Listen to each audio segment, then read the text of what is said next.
पिया सुनला सवरिया, जब जब मन करे धैला कवरिया।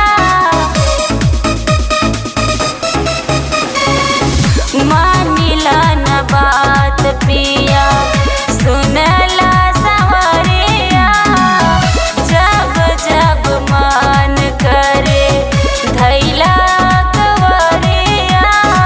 काहे न मानेला पिया हमर बात हो, दिन बा दिन बढ़त चोली के डिमांड हो।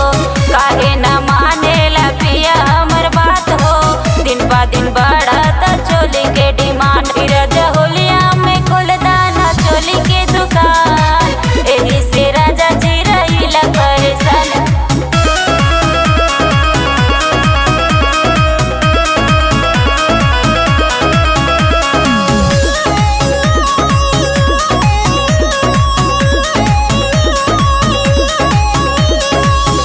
नागिल अइला रजऊ रंगवा बिरिया, मन करे रोशन नाही आए तोहर बिरिया।